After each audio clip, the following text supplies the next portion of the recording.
A quick heads up before we dive into this story.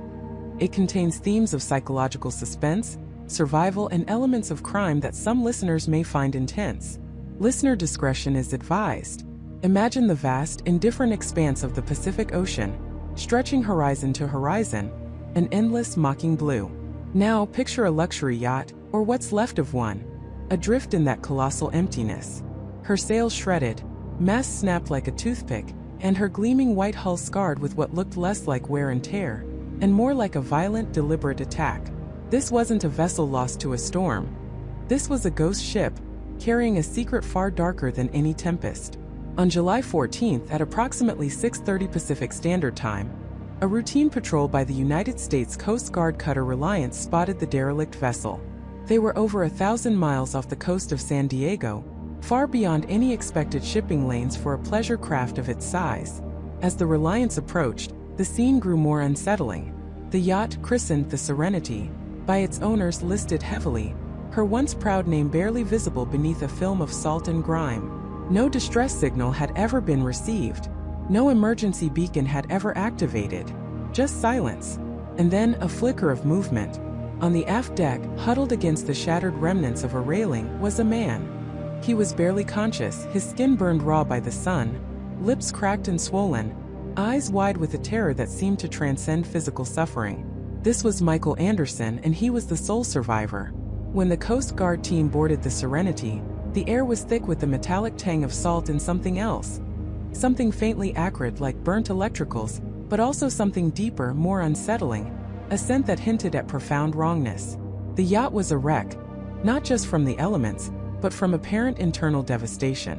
Furniture was overturned, expensive electronics smashed, and there were strange dark stains on the teak deck that the sun had baked into a stubborn, horrifying permanence. But the most chilling detail was the silence. The Serenity, a vessel designed for lavish parties and lively excursions, was utterly devoid of life, save for Michael.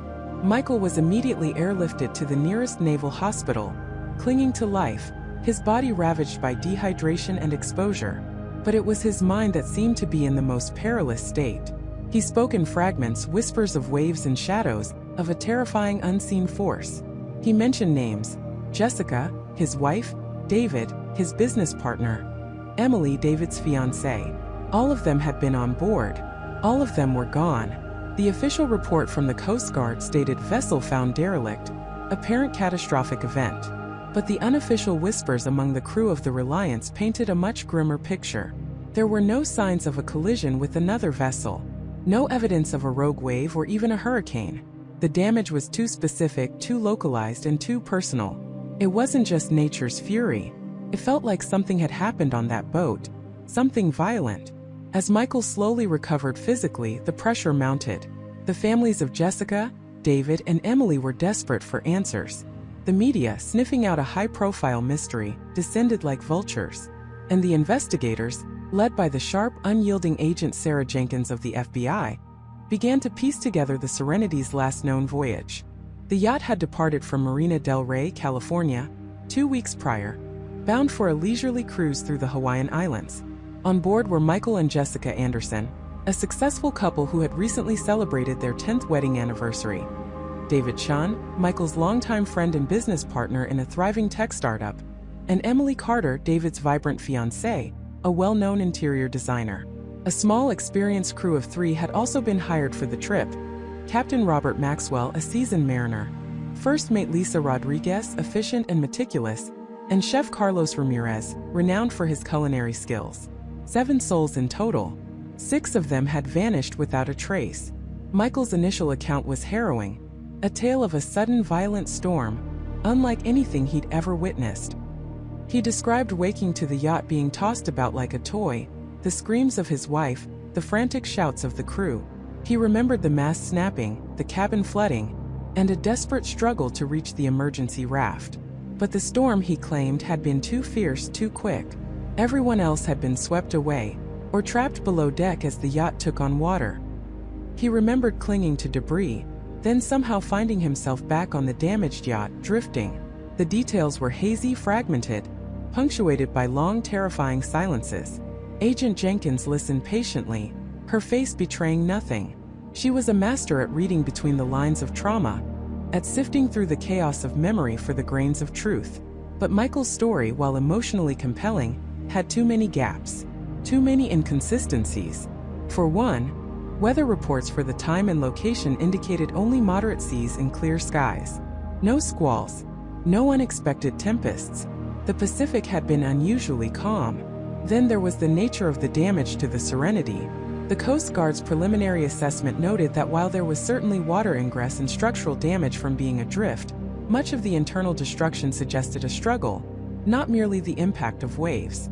A broken safe, its door pried open, a deep gouge on a bulkhead that looked suspiciously like an axe mark, and those dark stains on the deck, which initial tests indicated were not just salt water. Michael also couldn't explain why the yacht's emergency beacon hadn't activated, or why the satellite phone, found smashed in the galley, had apparently been deliberately destroyed. Most damningly, there were no signs of a struggle to deploy the emergency life rafts. All three were found secured in their berths, untouched. If a storm had been so catastrophic, so sudden, why hadn't anyone even tried to get to safety? As Michael regained strength, he became more withdrawn, his eyes darting, his demeanor guarded.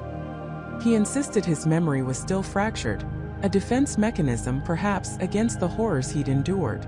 But Agent Jenkins had seen enough survivors to know the difference between genuine amnesia and a carefully constructed facade. She felt it in her gut. Michael Anderson was holding something back, something profound, something deadly. The questions began to pile up, each one heavier than the last. Why was Michael the sole survivor of a supposed natural disaster that never actually occurred? What really happened on the Serenity?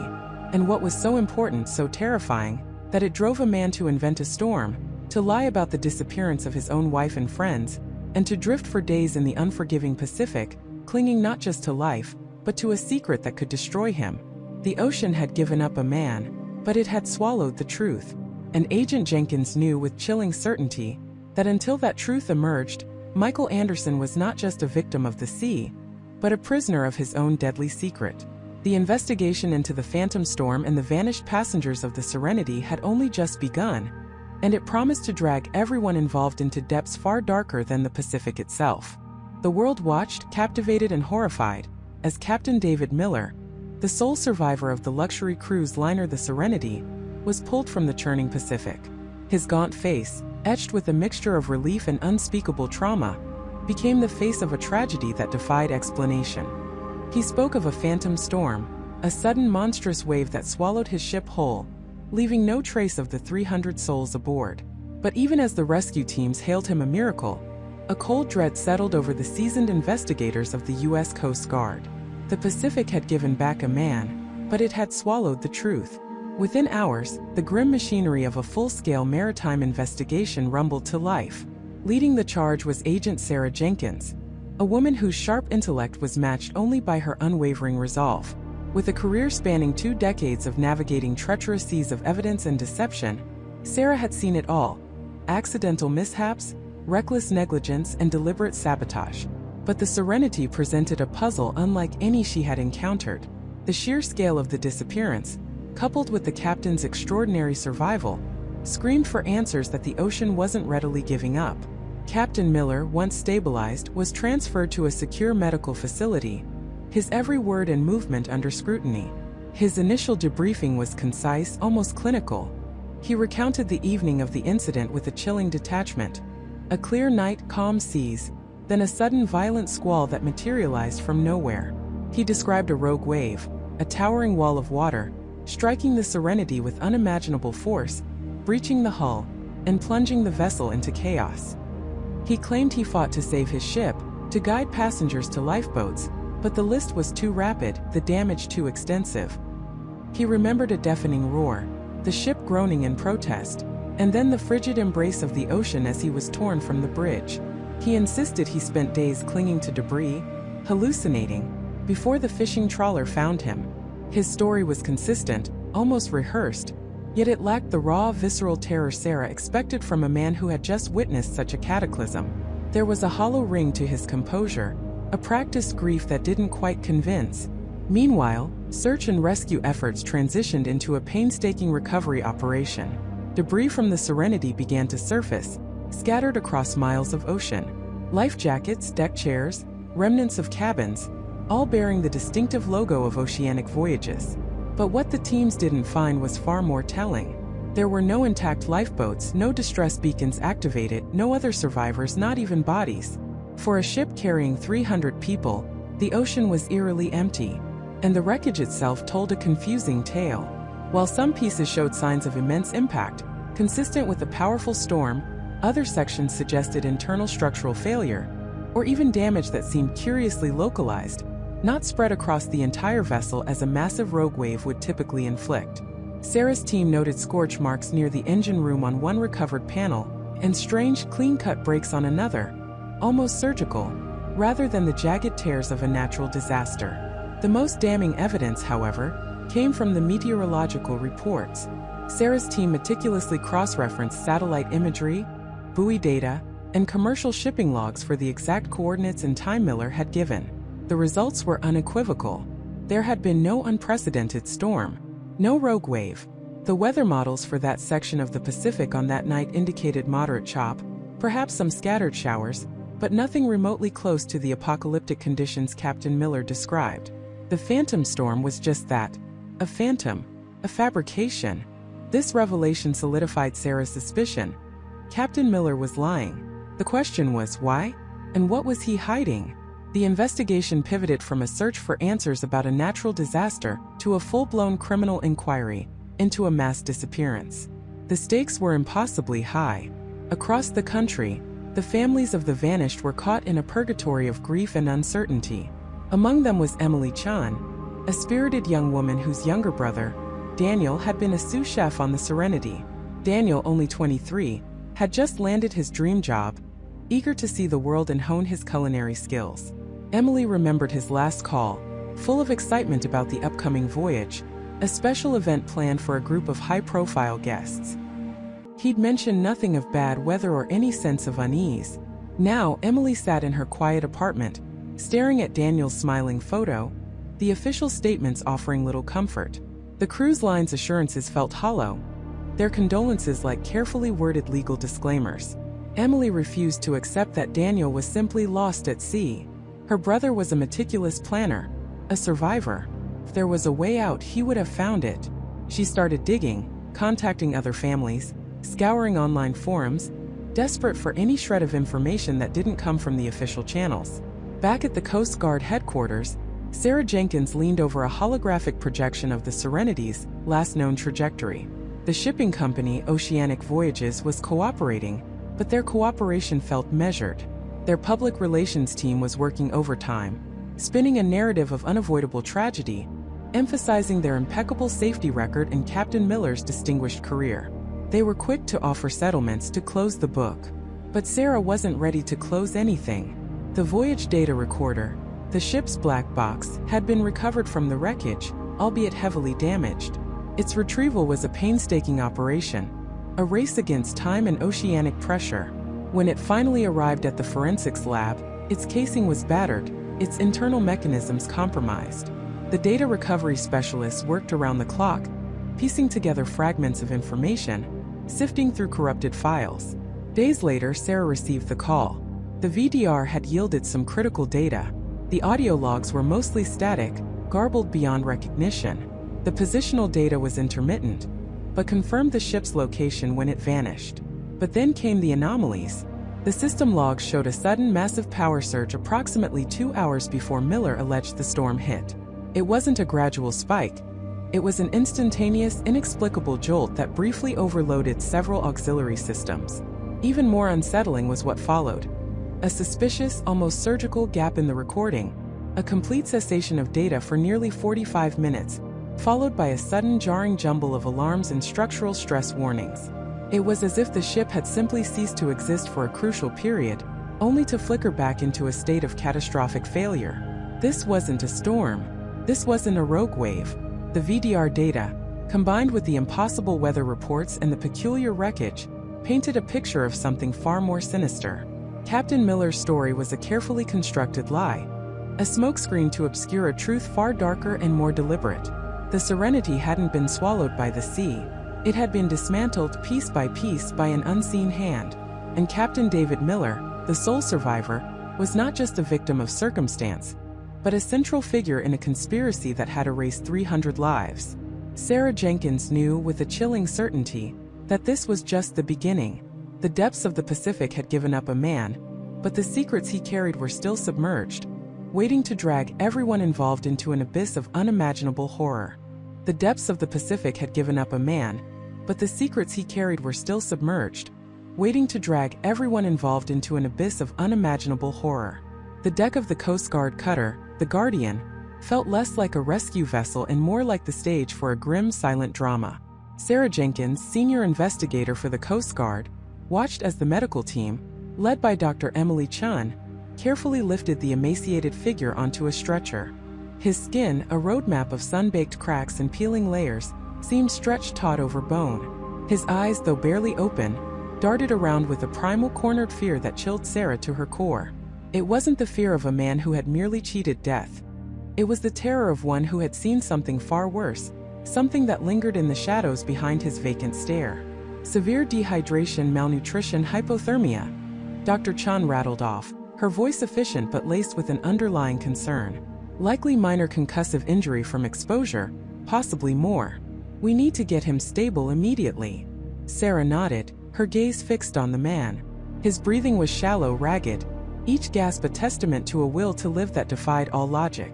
He was a ghost, a husk, yet something about him pulsed with an unsettling energy. As they moved him, a small dark object slipped from his clenched fist and clattered to the steel deck. Sarah was the first to see it. It wasn't a piece of standard debris, nor a personal belonging.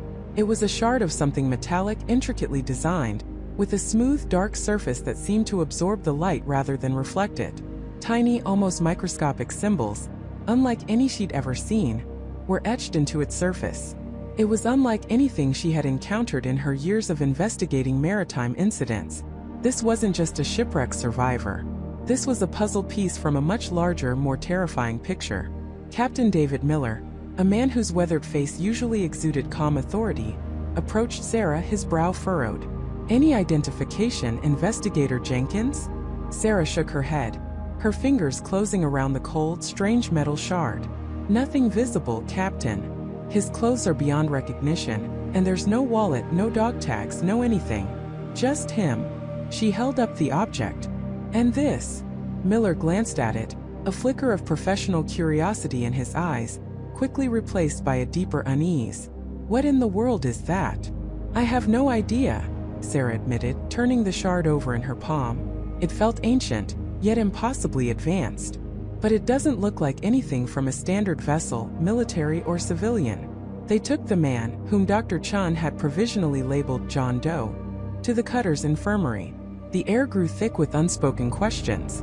The crew, initially jubilant about the rescue, now moved with a quiet, almost reverent apprehension. They had pulled a man from the vast, indifferent ocean, a feat in itself. But the man they had pulled out seemed to carry the very indifference of the ocean within him, mixed with a profound, almost paralyzing dread. Inside the infirmary, Dr. Chun worked with focused intensity, administering 4 fluids, checking vitals, and meticulously examining every inch of John Doe's body. Sarah observed, her mind racing. Her chilling certainty wasn't just a gut feeling. It was a culmination of years spent sifting through the wreckage of human tragedy, a finely tuned instinct that screamed whenever something was fundamentally wrong. And everything about this man screamed. "He's got some unusual scarring," Emily murmured, pointing to a series of faint, almost geometric patterns on John Doe's left forearm. "They look old, healed, but not like typical injury scars. More deliberate. Almost like branding, but far too subtle." Sarah leaned closer, her breath catching. The patterns were indeed strange, not like tattoos, but as if the skin itself had been subtly altered, stretched, and reformed into abstract symbols. They reminded her vaguely of some ancient navigational charts she'd seen in a museum, but distorted, alien. "Any other distinguishing marks?" Sarah asked, her voice low. Emily continued her examination. No recent wounds beyond the expected abrasions from exposure. No signs of struggle. But his muscles, they're atrophied from lack of use, yes, but there's an underlying tension, a rigidity that's not normal. Like his body is braced for impact, even in unconsciousness. The silence in the infirmary was punctuated only by the hum of medical equipment and the gentle rocking of the Guardian. Sarah's gaze returned to John Doe's face. Even in repose, a tremor ran through his eyelids, a constant, almost imperceptible flinch. He was dreaming, perhaps, or reliving something so horrific that even his unconscious mind couldn't escape it. Hours later, as the sun dipped below the horizon, painting the Pacific in hues of fiery orange and bruised violet, John Doe stirred. His eyes fluttered open, wide and unfocused, then narrowed, taking in the sterile white walls of the infirmary. A low moan escaped his lips, a dry, raspy sound that was more animalistic than human. Sarah moved closer, her voice soft, reassuring. "You're safe now. You're on a Coast Guard cutter. My name is Sarah. Can you tell us your name?" His eyes, the color of a stormy sea, fixed on hers. For a moment, a flicker of something almost human crossed his face, recognition, perhaps, or a desperate plea. He tried to speak, but only a choked gurgle emerged. Emily quickly offered him some water, which he drank greedily, some of it spilling down his chin. "Take your time," Sarah urged, her heart pounding. "Just tell us your name." He coughed, clearing his throat, and then in a voice barely above a whisper, a voice that sounded like sandpaper on wood, he uttered a single chilling word. "No." Sarah frowned. "No? No, you can't tell us, or no, that's not your name." His eyes widened further, a stark terror blooming in their depths. He pushed himself up, an unexpected burst of strength in his emaciated frame, grasping Sarah's arm with surprising force. His grip was cold, clammy. They mustn't know," he rasped, his gaze darting around the room as if unseen eyes were watching them. They'll find me. Find us." "Who will find you?" Sarah pressed, trying to keep her voice steady. "Who are they?" His head snapped towards the door, his eyes wide with a paranoia that went beyond simple trauma. He pulled Sarah closer, his voice dropping to an almost inaudible croak. The darkness, it followed. It always follows. He shivered violently, a deep, bone-rattling tremor that had nothing to do with hypothermia. The Leviathan, not just a ship, Sarah. Not just a ship. And then, just as quickly as the lucidity had come, it vanished. His eyes rolled back, and he slumped against the pillows, falling into a fitful, oxygen-deprived sleep, his breathing once again shallow and ragged. The metallic shard, still clutched in Sarah's hand, felt suddenly heavy, radiating a cold energy. Dr. Chun rushed to his side, checking his pulse. "His vitals are spiking. He's going into shock again. We need to sedate him." As Emily prepared the syringe, Sarah stood frozen, the man's words echoing in her mind. The Leviathan, not just a ship. The name of a mythical sea monster, a colossal beast of the deep. But he had said it with such conviction, such terror, as if it were a real, tangible entity. And the way he had looked at her, his eyes pleading, warning. He had known her name, Sarah, even though she hadn't introduced herself beyond that single word. How? A cold dread began to seep into her bones, far deeper than the chill of the Pacific night. This wasn't just a rescue mission gone complicated. This was something ancient, something modern, something utterly terrifying. The man wasn't just adrift. He was adrift from something powerful and malevolent. And now, by pulling him from the ocean, the Guardian and its crew had inadvertently become part of his flight. They had become targets. Captain Miller entered the infirmary, drawn by the commotion. What happened? Is he all right? Sarah turned to him, her face grim. He spoke, Captain. Just a few words, but enough to confirm my suspicions. She held up the metallic shard. This isn't just a piece of wreckage, and he isn't just a survivor. He's a messenger, and the message he carries, or perhaps is trying to escape, is about something called the Leviathan. He says it's not just a ship. Miller's face, usually so composed, tightened with an unspoken fear. The Guardian was a vessel of rescue, of law enforcement, of maintaining order. But the words Leviathan and darkness, and they will find us, spoke of an order far older, far more dangerous than anything they had ever encountered. The vast, empty expanse of the Pacific, which had once felt like their domain, now seemed to stretch out, limitless and predatory, holding untold secrets beneath its surface. Sarah Jenkins knew with a chilling certainty that they hadn't just rescued a man, they had brought a storm aboard, and the winds of unimaginable horror were just beginning to blow. The morning after was thick with an unsettling quiet. The vast expanse of the Pacific, usually a source of comfort for Sarah, now felt like an accomplice, its endless horizon concealing as much as it revealed. Mark, the rescued man, was still weak but had regained enough strength to sit up in the infirmary cot. Dr. Emily Carter, the ship's medic and a bright, empathetic young woman, had declared him stable, though still suffering from severe dehydration and exposure. Her gentle demeanor, however, couldn't mask the subtle tension that now permeated the Orion's usually harmonious rhythm. Sarah found Captain David Miller on the bridge, his gaze fixed on the radar screen, though his posture suggested his mind was elsewhere. David, a man whose weathered face spoke of decades spent wrestling with the sea, was typically unshakable, but even he seemed burdened. "How is he, David?" Sarah asked, her voice low. David sighed, running a hand over his salt and pepper beard. "Emily says he'll make a full recovery, physically at least. Mentally, that's another story." He turned to face her, his blue eyes holding a troubled glint. "He told me more about what happened. Said his fishing vessel, the Sea Serpent, went down in a sudden squall, lost everything. Crew of 3, including himself. The other 2 gone." Sarah nodded slowly. "Did he say where he was headed? Or where he originated?" "Claimed he was on a long-line tuna run out of San Diego. Got caught in an unexpected system. You know how quickly the Pacific can turn." David paused, then added, "He's been through hell, Sarah. Starved, dehydrated, sunbaked.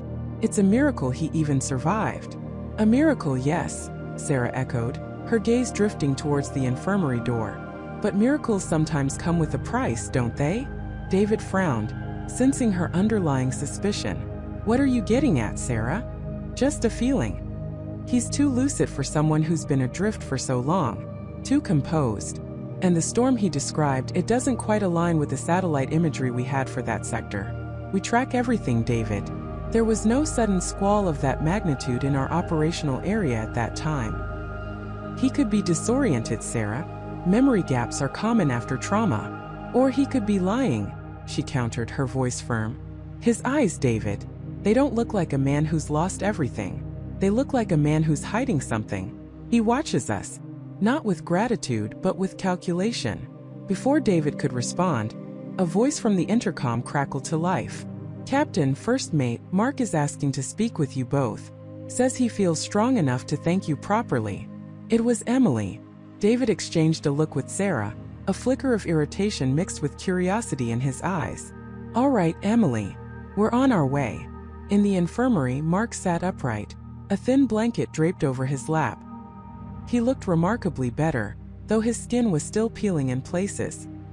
His dark hair, matted and salty yesterday, now seemed to have a faint sheen of oil, as if he'd managed to clean himself somehow. He offered them a weak, grateful smile.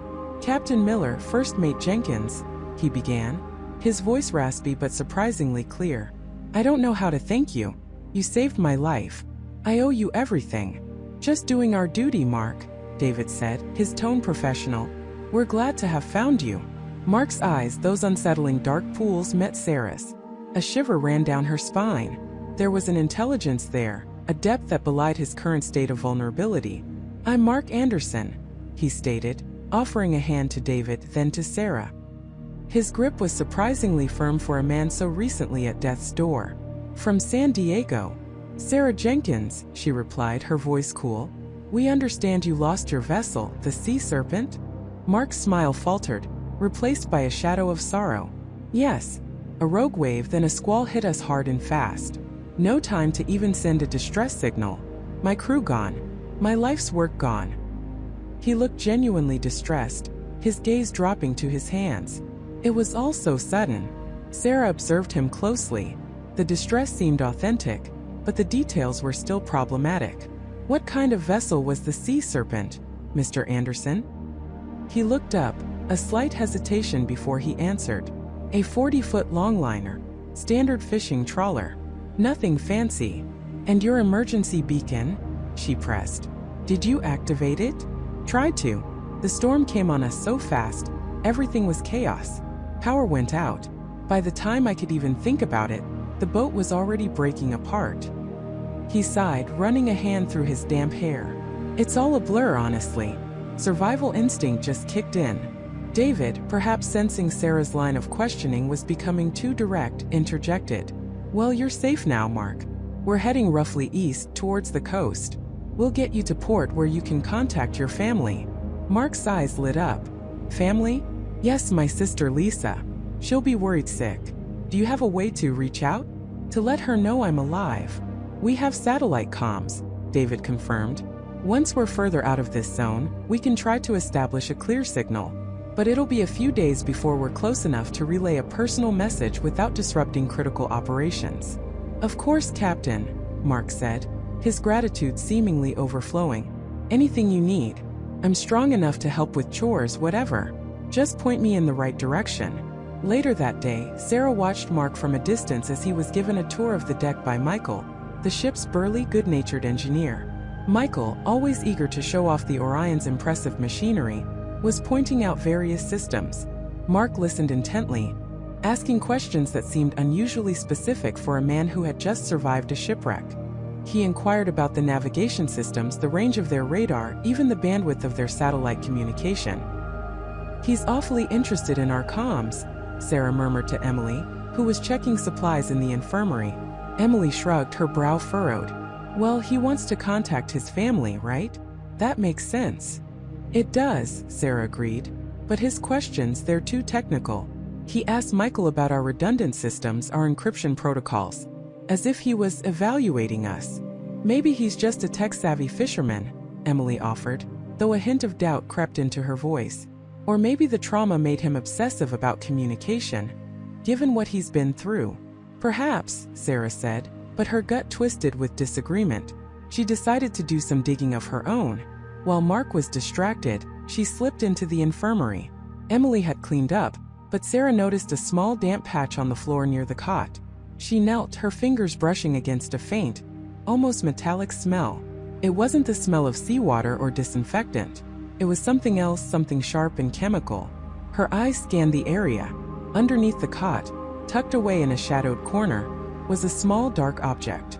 It was a piece of fabric, no bigger than her palm, torn and frayed. She picked it up. It was heavy, made of a thick synthetic material, almost like Kevlar, and stitched into it, barely visible, was a small faded emblem. A stylized predatory bird, wings outstretched. It wasn't a logo she recognized from any commercial fishing fleet. It looked military, or perhaps paramilitary. Her heart began to pound. This wasn't from a fishing vessel. This was something else entirely. She quickly tucked the fabric into her pocket. Over the next 2 days, Mark proved to be an eager, if somewhat awkward, helper.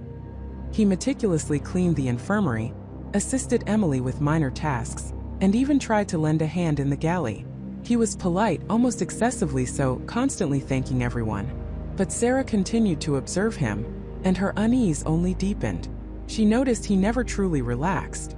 Even when he was supposedly resting, his eyes were always moving, taking in every detail of the ship, every movement of the crew. He had an uncanny knack for appearing whenever a private conversation was taking place, lingering just at the edge of hearing. Once, she caught him staring intently at the ship's main console on the bridge, his expression unreadable, before he quickly averted his gaze when he realized she was watching. His stories, too, started to unravel under Sarah's scrutiny. He spoke of his fishing career with a strange detachment, using technical terms that sounded learned rather than experienced. He mentioned a specific type of knot used for longlining that was commonly associated with military applications, not commercial fishing. When Sarah subtly tested him on fishing regulations for specific species, he fumbled, giving vague or incorrect answers. The most chilling incident occurred on the 3rd night. Sarah was on the late watch, the ship cutting through the inky blackness. She was checking the aft deck when she saw a silhouette by the railing. It was Mark.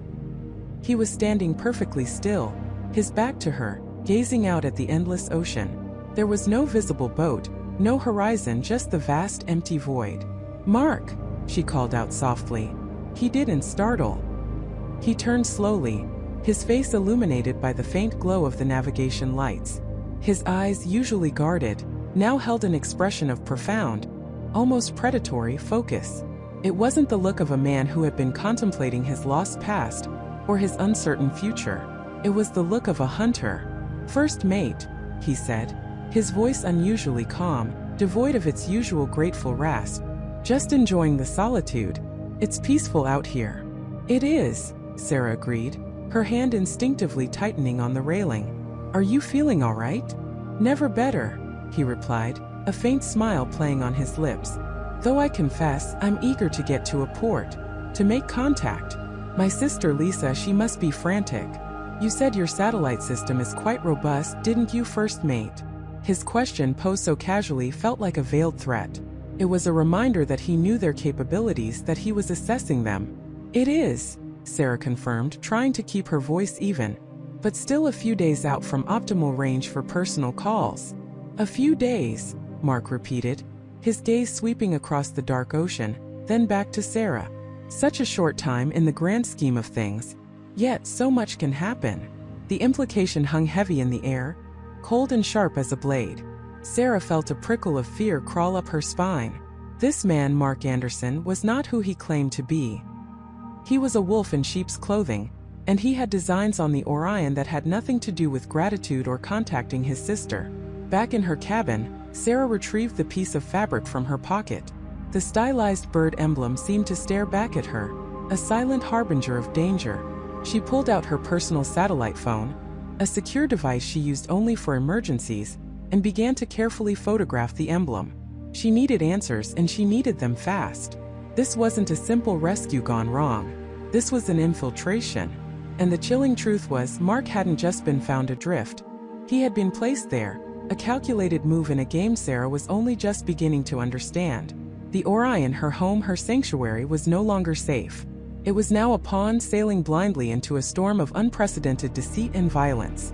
The realization hit Sarah with the force of a rogue wave, stripping away every illusion of safety she had clung to. The vast, indifferent Pacific, once her solace, now felt like an accomplice, an endless canvas for a conspiracy she was trapped within. Michael, the man she had trusted implicitly, the man who had sailed with her father for decades, was either complicit or dangerously oblivious. And the man they'd pulled from the water, the one she'd nursed with such genuine concern, was not a survivor. He was a harbinger. He was the fuse. Her mind raced, a frantic kaleidoscope of fractured images and terrifying possibilities.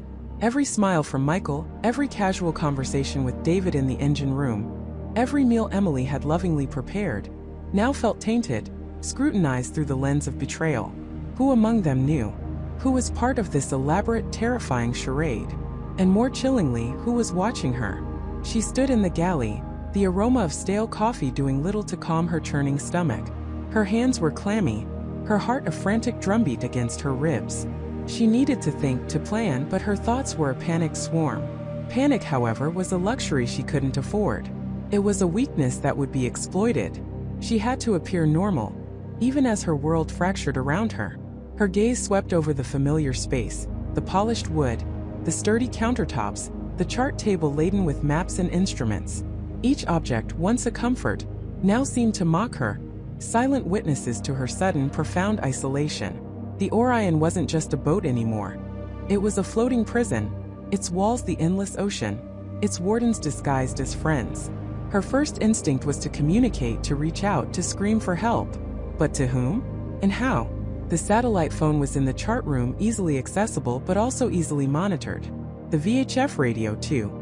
If this was a calculated move, a game as she chillingly phrased it to herself, then every avenue of escape, every lifeline, would have been considered and likely compromised. She forced herself to breathe slow, deliberate breaths, trying to anchor herself in the present moment. Her father had taught her that in a crisis, the first step wasn't to react but to assess, to observe, to understand the threat before making a move. She walked towards the chart room, affecting a casual air, as if merely checking the day's weather.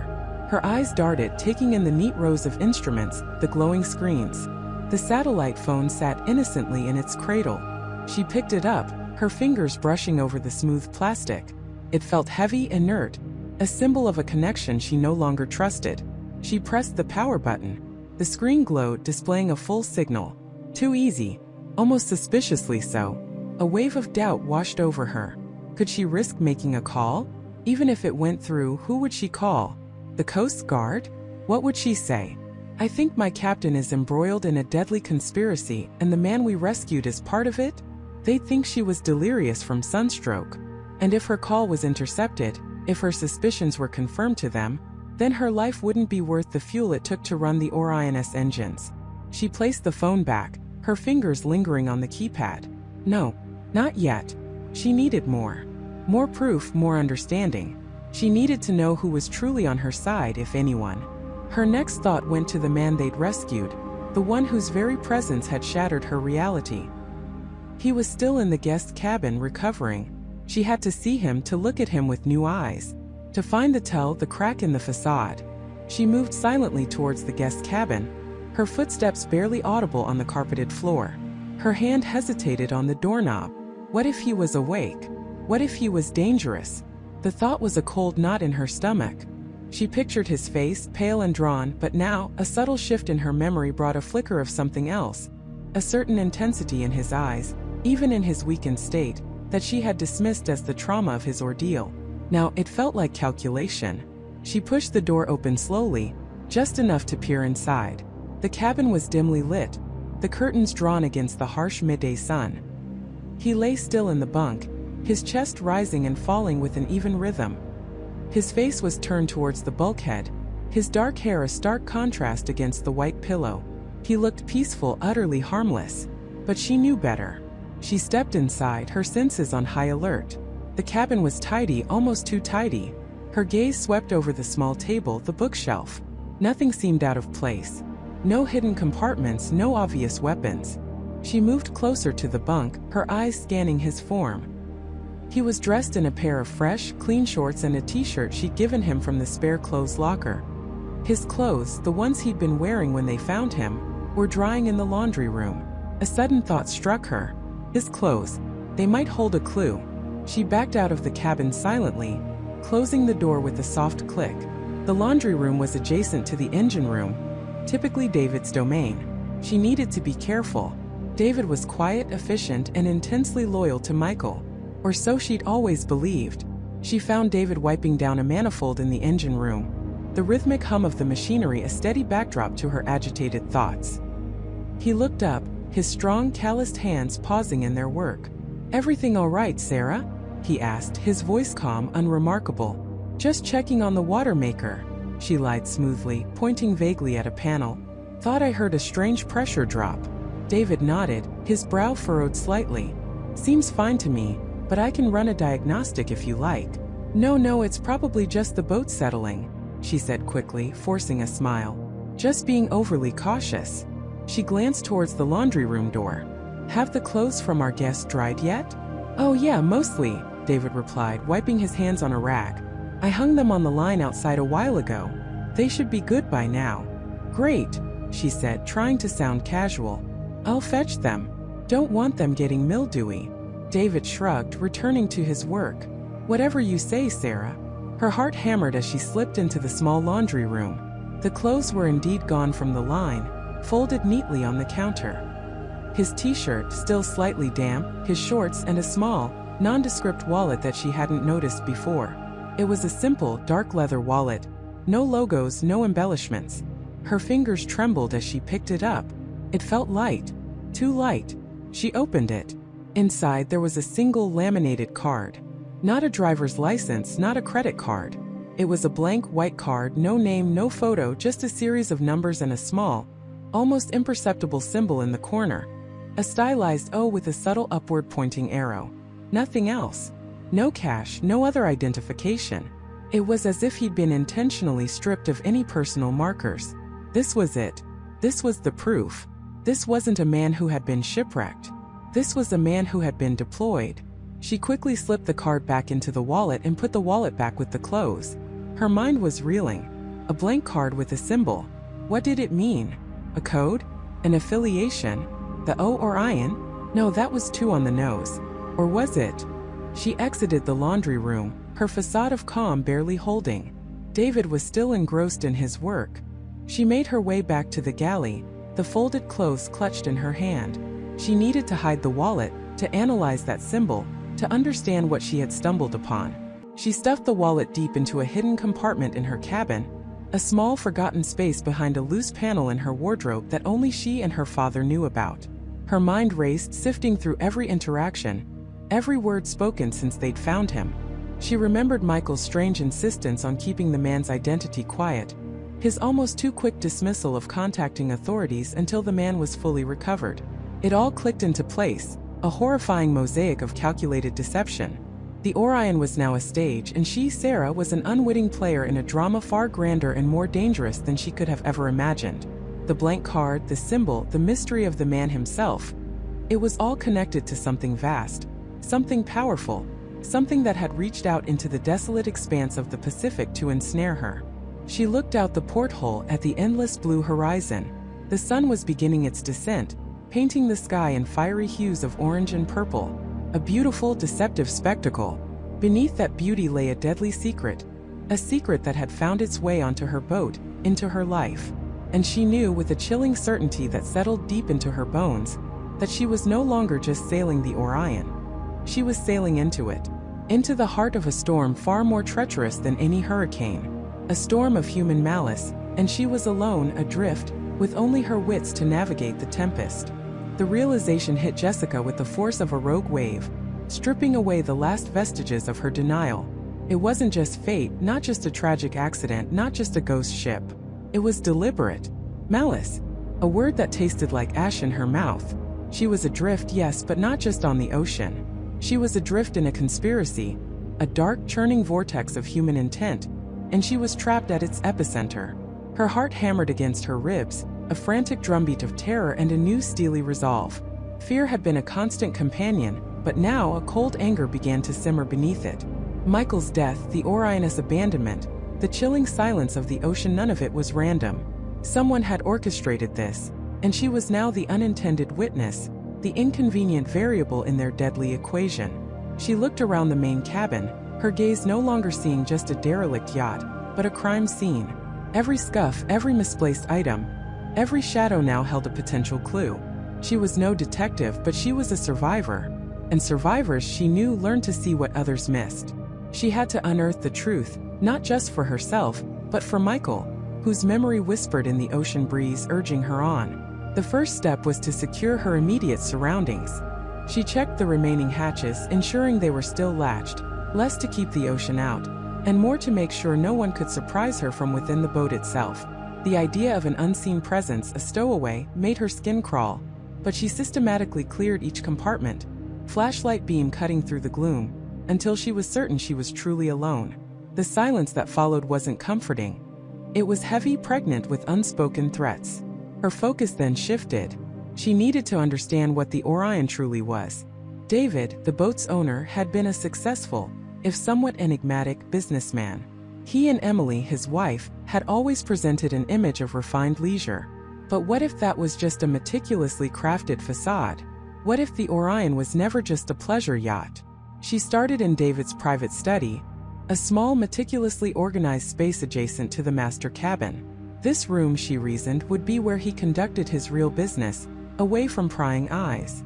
The mahogany desk was pristine, cleared of any papers or personal effects. Too pristine. It screamed of a hurried, thorough cleanup.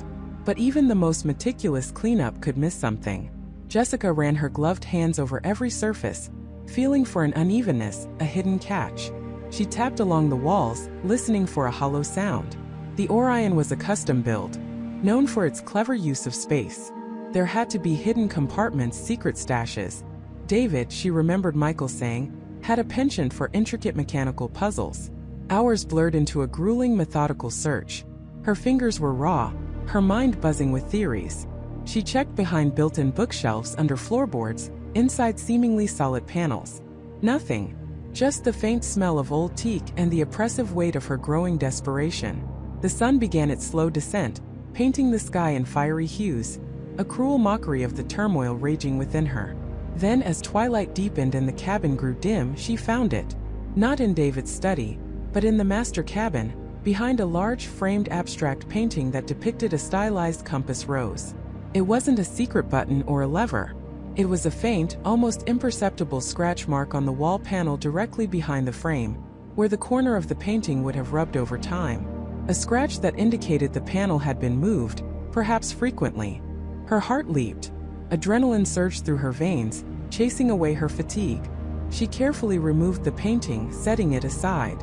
The panel itself seemed solid, seamless. But she remembered David's love for those intricate puzzles. She pressed along the edges, feeling for any give. Nothing. Then she tried pressing in the center, near where the scratch mark was most pronounced. Still nothing. Frustration threatened to overwhelm her, but then a memory surfaced. Michael once joking about David's James Bond gadgets, specifically a small, almost invisible magnetic lock on a liquor cabinet that required a specific sequence of pressures to open. Not just a press, but a rhythm. She took a deep breath, trying to recall the pattern Michael had described. 3 short, 1 long? Too quick, too slow? She tried several combinations, her fingers dancing over the smooth wood. On the 5th attempt, a soft, almost inaudible click echoed in the silent cabin. A section of the wall panel, about 2 feet wide and 3 feet tall, slowly receded inward, then slid silently to the left, revealing a dark recess. Jessica held her breath, flashlight beam trembling slightly as she aimed it into the void. It wasn't a safe full of cash, nor was it a stash of drugs. What lay within was far more unsettling, far more dangerous. Inside the compartment, nestled securely in custom-fitted foam, were several items. The first was a sleek, black satellite phone, unlike any she had ever seen. Its design was military-grade, rugged, and devoid of any brand markings. Next to it, a small, hardened laptop, also black and anonymous, with a single unlit indicator light. But it was the third item that sent a shiver of ice through her veins. A metallic cylindrical device, about the size of a cigar, with a series of tiny, almost microscopic antennae protruding from one end, and a small digital display on the other, currently blank. It hummed faintly, a barely perceptible vibration against the foam. This wasn't leisure. This wasn't business. This was something else entirely. Something covert. Something clandestine. She carefully reached in, her fingers brushing against the cold metal of the cylindrical device. It felt heavy, substantial. Her mind raced, trying to make sense of it. A tracking device? A jamming device? A communication interceptor? The possibilities were endless, and each one more terrifying than the last. Then she noticed something else tucked beneath the foam. A small waterproof USB drive, its casing a dull matte gray, and next to it a single folded piece of paper. Her hands shook as she retrieved the paper. It was a printout in a precise, almost clinical font. It wasn't a letter or a message. It was a list of coordinates, longitude and latitude, followed by dates and times. A series of rendezvous points, each one located in remote stretches of the Pacific, far from established shipping lanes. And the final entry, marked in bold, was a set of coordinates that matched her exact current position. And the date was today. Her blood ran cold. The Orion wasn't just adrift. It was a ghost ship on a schedule, a pre-planned meeting point. For what? And with whom? And if the Orion was supposed to be here today at these coordinates, then someone was expected. Someone who would eventually realize the boat was deserted, or worse, that it had been taken over. Someone who would be looking for David, looking for these devices, looking for her. The implications were staggering. Michael hadn't just died in a freak accident. He had been eliminated because he was on board a vessel involved in something far more sinister than she could have ever conceived. And now she, Jessica, was sitting on a ticking time bomb, literally at the crossroads of a deadly secret. The cylindrical device pulsed, a faint rhythmic glow from its tiny display, catching her eye. It suddenly showed a countdown. Not seconds, but hours. A little over 12 hours remaining. 12 hours until whatever was supposed to happen at these coordinates at this time would come to pass. 12 hours until they arrived. Her breath hitched. She wasn't just in danger. She was an unwitting participant in a deadly game. The Orion wasn't just a vessel. It was a trap. And she, the sole survivor, was now the bait. The storm outside might have raged, but the true tempest was brewing right here, within the confines of this silent, drifting yacht. And she knew, with a chilling certainty that settled deep into her bones, that the approaching dawn would not bring rescue, but confrontation. The deadly secret of the Orion was about to reveal itself, and she would be caught in its treacherous wake. The first tendrils of light stretched across the vast, indifferent Pacific, painting the sky in hues of bruised purple and angry orange. But for Jessica, the dawn brought no comfort. It merely illuminated the grim reality of their situation with stark, unforgiving clarity. The Orion, once a proud vessel, was now a mortally wounded behemoth, listing heavily to port, its bow dipping precariously into the churning waves. Water sloshed audibly below deck, a relentless, gurgling symphony of despair that echoed the frantic beating of her own heart. From her precarious perch on the upper deck, where she had spent the night battling both the encroaching cold and her own escalating dread, Jessica scanned the horizon. Nothing. Just the endless, mocking expanse of ocean. Her hope, already a fragile thing, now felt like a dying ember. The life raft, still secured but looking increasingly inadequate, was their only theoretical salvation. A creak of metal, a heavy thud from below, pulled her attention away from the deceptive beauty of the sunrise. Mark, the captain, emerged from the companionway, his face a mask of exhaustion and something far more sinister. His eyes, bloodshot and hollow, locked onto hers with an intensity that sent a fresh wave of ice through her veins. Behind him, David, his usually jovial demeanor replaced by a grim, unreadable expression, followed like a shadow. "Morning, Jessica," Mark rasped, his voice rough, devoid of any pretense of civility.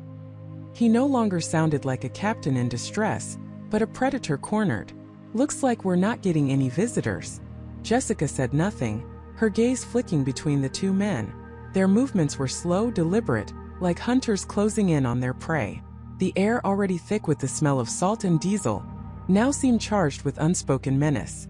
"The ship's going down faster than I thought," David added, his voice surprisingly calm, almost detached. "Engine rooms completely flooded.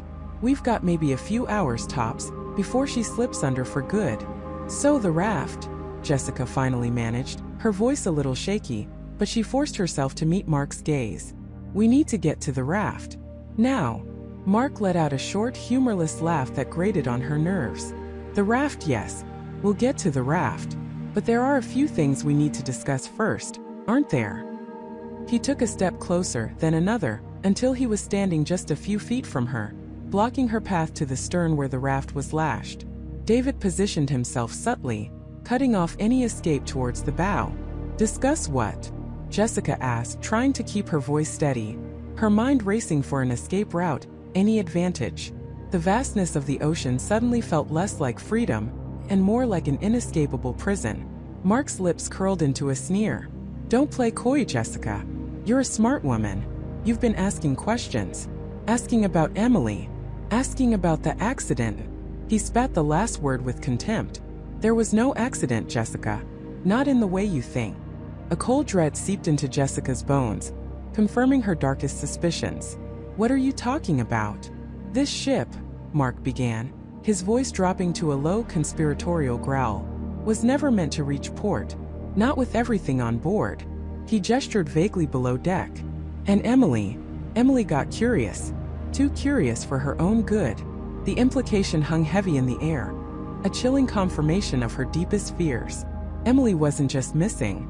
She was gone, and Mark and David were responsible. "You killed her," Jessica whispered, the words tasting like ash in her mouth. Her blood ran cold. This wasn't just about a sinking ship anymore. This was about murder. Mark's eyes narrowed, a flicker of something almost like regret, quickly replaced by ruthless resolve.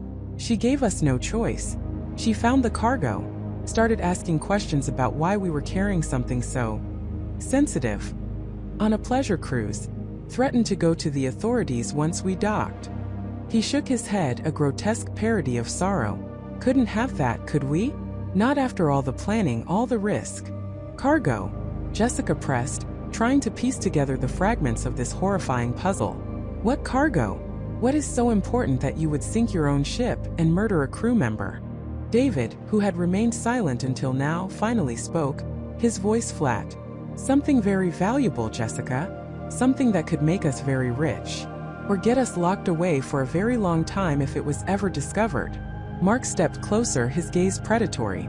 "We were supposed to make it look like a tragic accident. A rogue wave, a hull breach, a slow natural sinking. The cargo would go down with the ship, untraceable. We'd collect the insurance, disappear, and resurface with our fortunes." He paused, a grim smile playing on his lips. "But then you had to survive. And you saw too much. You heard too much." Jessica's mind raced. The sudden course deviation, the strange behavior, the lack of a proper distress call, the missing Emily. It all clicked into place with horrifying clarity. They hadn't accidentally hit anything. They had scuttled the Orion on purpose. And she was now the sole witness to a double crime. Insurance fraud and murder, with the added layer of whatever illicit cargo they were carrying. "So what's your plan for me?" Jessica asked, her voice surprisingly steady, a fierce resolve hardening within her. She wouldn't go down without a fight. Mark chuckled, a dry, humorless sound. "Plan? The plan is simple. You're a liability, Jessica. A loose end. And loose ends get tied off." He took another step, his shadow falling over her. "When the Orion goes down, only 2 people will be on that raft. 2 people who survived a terrible accident. 2 people who have a very convincing story about how they fought for their lives, but tragically the young woman who joined them for the trip. Well, she must have been swept away in the chaos. A real shame." David moved to her side, his hand reaching out, not to grab her, but to block her vision of the stern of the life raft. His eyes, devoid of any warmth, conveyed the chilling message. "Don't even think about it."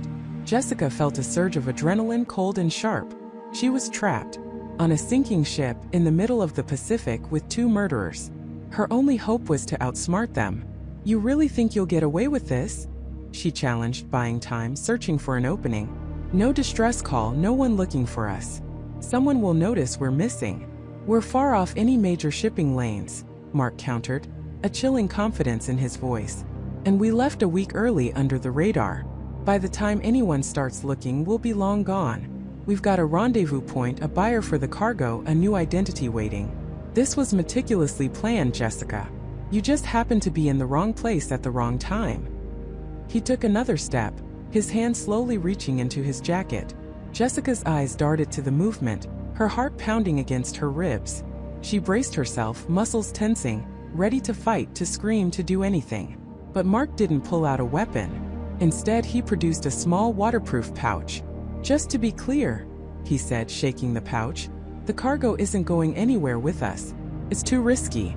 It's going down with the ship. We'll get paid later through channels. Our priority is making it look like an accident, and that means no evidence." This was a critical piece of information. The cargo was still on board. Whatever it was important enough to murder for, but too dangerous to bring on the raft. This meant there was something else they were after, or something else they were hiding. The insurance money and the cover-up were their primary goals now. Jessica's gaze flickered to the railing, then to the churning water below. The fall would be fatal, a quick end. But a fight gave her a chance, however slim. She glanced at the stern, where the life raft was still secured. If she could just get to it, cut it loose. "Don't even think about it," David said, his voice flat, as if reading her mind. He was closer now, blocking her path completely. "It's 2 against 1, Jessica, and we're not playing games." The ship groaned, a deep, resonant sound that vibrated through the deck beneath her feet. The list to port increased noticeably. Water was now audibly rushing in faster, a relentless, hungry sound. Time was running out for everyone. Mark straightened up, a grim determination on his face. "It's time, Jessica. No hard feelings. Just business." He started to advance, slowly, deliberately, his eyes fixed on hers. Jessica's heart hammered. This was it, the confrontation she had dreaded. But as Mark moved, a glint of metal caught her eye. Not from Mark, but from the deck, near where David had been standing earlier. Partially obscured by a coil of rope, a small silver locket lay half-buried. It wasn't just any locket. It was the same one Emily had worn, a distinctive antique piece she had shown Jessica on their first day at sea. A sudden, desperate surge of defiance coursed through Jessica. Emily hadn't just disappeared. She had been murdered. And this locket, this small, insignificant piece of jewelry, was a silent testament to her presence, a potential clue, a piece of evidence. It was a lifeline in a sea of despair. In that split second, a new resolve ignited within Jessica. She wasn't just fighting for her own life anymore. She was fighting for Emily. She was fighting to expose these men, to bring justice to the vast, indifferent ocean. "You won't get away with this," Jessica snarled, her voice low and fierce, no longer trembling. Her eyes filled with a newfound fire, locked onto Mark's. She wasn't a helpless victim. She was a witness, and she would make sure her story was heard, even if it cost her everything. With a sudden unexpected burst of speed, Jessica didn't try to run towards the raft. Instead, she lunged past Mark towards the locket. It was a desperate, illogical move, but it was born of instinct and a burning need to secure that single vital piece of evidence. Mark, taken by surprise, stumbled back, shouting, "David, stop her!" David reacted instantly, but Jessica was already there, snatching the locket from the deck, her fingers closing around its cold metal. As she straightened, holding the small, silver chain tight in her fist, David lunged, tackling her from behind. They went down hard, the impact jarring through Jessica's body. The deck, slick with spray and the ship's perpetual list, made footing treacherous. Jessica struggled, twisting, trying to keep the locket secure, trying to break free from David's powerful grip. The Orion groaned again, a deeper, more ominous sound this time. The bow dipped further, sending a fresh wave of water cascading over the foredeck. The ship was dying, and Jessica was fighting for her life, a tiny silver locket clutched tight, a silent promise of justice in her trembling hand, as the ocean prepared to swallow them all. The deadly secret was out, but the fight for survival and for truth had only just begun. The scream died in Sarah's throat, choked by the sudden violent surge of water that tore through the Serenity's hull. One moment they were on the deck, the next the world inverted. A maelstrom of splintered wood, twisted metal and churning blackness. The ocean, an indifferent titan, swallowed the yacht whole, dragging it down into the crushing depths. Sarah fought, clawing against the current, her lungs screaming for air, the taste of salt and fear burning her throat. Her hand instinctively clamped tighter around the locket, a small cold anchor in the chaos. When she finally broke the surface, gasping, sputtering, the air was thick with the scent of diesel and despair. The Serenity was gone. Not a trace. Just the vast, empty expanse of the Pacific, stretching to an indifferent horizon. Michael, a dark shape struggling nearby, was clinging to a buoyant cooler that had somehow been ejected from the wreckage. He was pale, his eyes wide with a terror that mirrored her own, but quickly hardening into something more familiar, a ruthless determination. "Sarah," he coughed, his voice hoarse. "Over here. Grab this." She swam, every stroke a desperate plea for survival, until her numb fingers found the edge of the cooler. It was barely enough to keep them afloat, a flimsy island in an infinite sea. The sun, a brutal interrogator, was already beginning its ascent, promising a day of relentless heat. Silence hung between them, heavy and suffocating, broken only by the slosh of water and their ragged breathing. The initial shock had passed, replaced by a chilling realization. They were truly, utterly alone. No land in sight, no other vessels, just the endless blue beneath and above. Sarah looked at Michael, her gaze unwavering, even as her body trembled from cold and exhaustion. The locket, still clutched in her hand, felt like a burning coal. "The secret," she rasped, her voice raw. "It wasn't just about the cargo, was it, Michael?" He flinched, his eyes darting away, scanning the horizon as if a ghost ship might appear to rescue him from her accusation. "What are you talking about, Sarah? We just lost everything. We need to focus on survival." "Survival?" she scoffed, a bitter laugh escaping her lips. "You mean your survival? The kind that leaves a trail of debris and broken lives in its wake." She held up the locket, its silver glinting in the harsh morning light. "You remember this, don't you? Or perhaps you've erased her from your memory, just like you tried to erase everything else." Michael's face, already gaunt, seemed to drain of all remaining color. His gaze fixed on the locket, a flicker of something unreadable, recognition? Guilt? Passing through his eyes before he hardened them again. No, that's impossible. Where did you get that?" "From her," Sarah said, her voice dropping to a whisper, laced with a pain that was years in the making. "From Emily, my sister, the one you promised a grand adventure to, the one who never came home from her expedition 5 years ago, the one whose last message spoke of a golden opportunity you dangled in front of her." The truth, long buried beneath Michael's carefully constructed facade, finally began to crack. He opened his mouth, then closed it, his jaw working. "Emily. It was an accident, Sarah. A terrible, unforeseen accident. The weather, the currents. No one could have predicted it." His voice was low, laced with a practiced remorse that did little to soothe Sarah's fury. "An accident?" Sarah's voice rose, cracking with emotion. "Or a convenient cover-up for another one of your reckless schemes?" Emily was a bright, trusting girl. She believed in your grand visions, your promises of quick riches. She told me you were transporting something special, something that would change everything. She was so excited. But then, radio silence. No trace. Just a vague report of a storm and a lost vessel, with you as the sole survivor.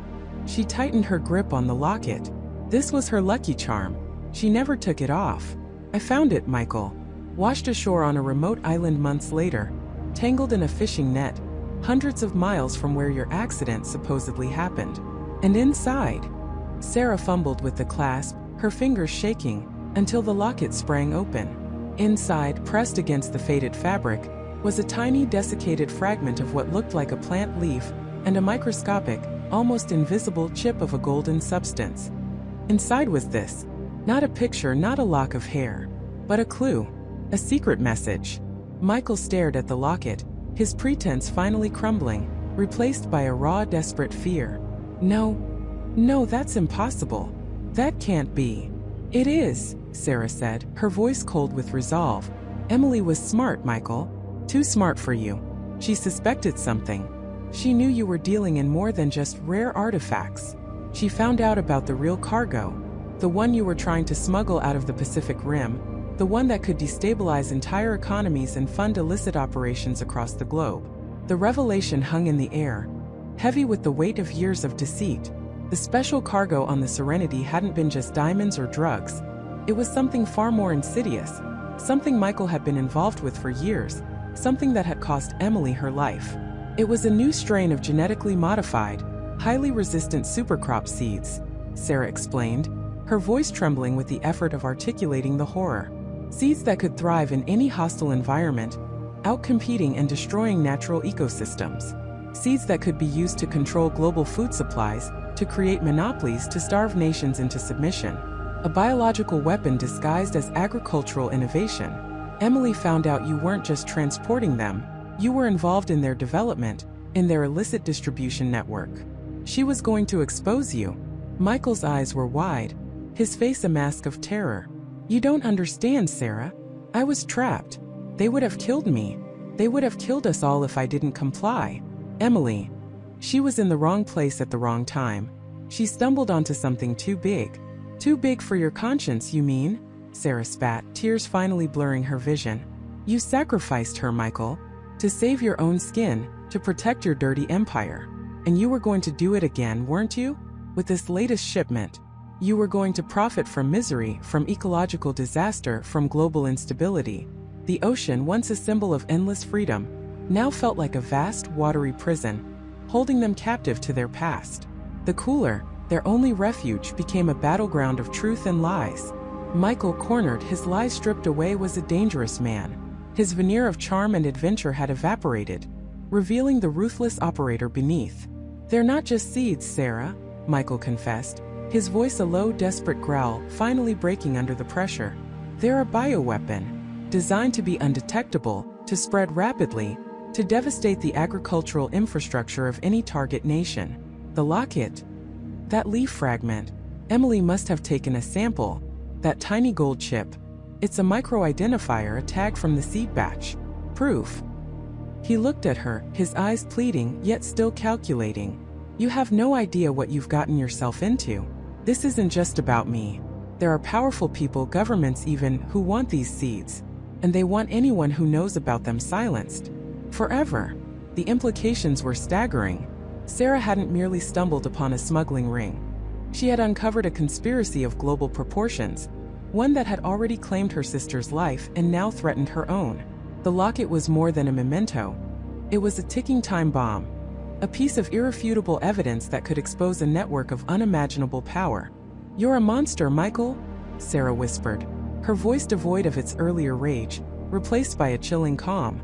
And I will make sure everyone knows what you've done. A sudden, sharp tug on the cooler jolted them both. A dark shape, massive and silent, glided past beneath them, a shadow in the depths. Then another, and another. The ocean, which had seemed empty moments before, was now alive with a silent, menacing presence. Michael's eyes widened in horror. Sharks, he breathed, his voice barely audible. They've smelled the fuel, the blood, from the wreck. Their personal drama, their desperate confession, was suddenly dwarfed by an ancient primal threat. The vastness of the Pacific, once a symbol of their isolation, now felt like a stage set for their final act. The deadly secret was out, but the fight for survival and for truth had taken on a terrifying new dimension. The shark circled, patient and relentless, as Sarah clutched the locket, its tiny contents now a burden far heavier than gold, knowing that even if she survived the ocean, the forces Michael had unleashed would never stop hunting her. The truth had been revealed, but escape and justice seemed farther away than ever, adrift in a sea of predators, both human and natural. The ocean of vast, indifferent entity stretched out around Emily, an endless canvas of shifting blues and greens. The initial shock and adrenaline had long since worn off, replaced by a gnawing exhaustion that permeated every fiber of her being. Days blurred into nights, marked only by the merciless sun beating down from above and the chilling star-strewn darkness that followed. Her raft, a flimsy makeshift vessel fashioned from debris, was her entire world, a tiny speck in an infinite expanse. Thirst was her constant companion, a dry, rasping agony that stole her voice and parched her throat. Her lips were cracked, her skin burned and peeling, a testament to the sun's relentless assault. Hunger was a dull ache, a phantom limb that constantly reminded her of what she lacked. Yet through it all a fierce, unyielding spark flickered within her. It was the memory of David, the injustice of his death, and the burning certainty that Michael had to be stopped. That truth, heavy and dangerous, was her anchor, her reason to cling to life. She couldn't die out here, not when Michael was still free, his web of lies and deceit still intact. She rationed the meager supply she'd managed to salvage, a few half-eaten protein bars that tasted like sawdust, and a small, nearly empty bottle of water that felt like liquid gold. Every sip was a battle, a conscious effort to make it last, to delay the inevitable. Her mind, ravaged by dehydration and isolation, often played tricks on her. She saw David's face in the passing clouds, heard his laughter in the gentle lapping of the waves against her raft. Sometimes she saw Michael's cold, calculating eyes staring back at her from the depths, a phantom predator in her peripheral vision. One morning, as the sun began its ascent, painting the sky in fiery hues, Emily spotted something. A distant shimmer on the horizon, too large to be a wave, too steady to be a trick of the light. Hope, a fragile, dangerous emotion, surged through her veins, chasing away the despair that had been her steady companion. She squinted, her eyes aching, trying to make sense of the distant object. It was a ship, a real honest-to-goodness ship. She fumbled for the small, battered signal mirror she'd found tucked away in a waterproof compartment of the raft, a miracle discovery from the wreckage. Her hands trembled as she tried to catch the sun's rays, aiming the reflected light towards the distant vessel. Each flash was a prayer, a desperate plea hurled across the vast ocean. The ship, a large cargo freighter by the looks of it, was moving slowly, almost imperceptibly, but it was moving. Towards her? Away from her? She couldn't tell. Minutes stretched into an eternity. Her arm ached, her head pounded, but she kept flashing, kept hoping. The ship grew infinitesimally larger, its outline becoming clearer against the morning sky. Then, just as exhaustion threatened to overwhelm her, she saw it. A tiny, almost imperceptible flicker of light from the ship's bridge, a response. Or was it just the sun catching a window? Her heart hammered against her ribs. She flashed again, stronger this time, pouring every ounce of her remaining energy into the effort. And then, unmistakably, another flicker. A confirmation. They had seen her. A wave of relief so profound it nearly buckled her washed over Emily. Tears, hot and salty, streamed down her parched cheeks, mixing with the ocean spray. She was going to live. She was going to make it. Michael wouldn't win. The freighter, a behemoth named the Pacific Voyager, took what felt like hours to reach her. When the massive hull finally towered over her tiny raft, casting a welcome shadow, Emily was barely conscious. A rope ladder descended, and burly crewmen, their faces a mixture of concern and professional efficiency, carefully helped her aboard. The solid deck beneath her feet felt alien, yet wonderfully stable. The smell of diesel and salt was a stark contrast to the endless pure ocean air she'd been breathing. A kind-faced man, the ship's captain, introduced himself as Robert. He spoke in a calm, reassuring voice, offering her water, food, and medical attention. Emily, too weak to speak much, could only nod, her eyes wide with gratitude.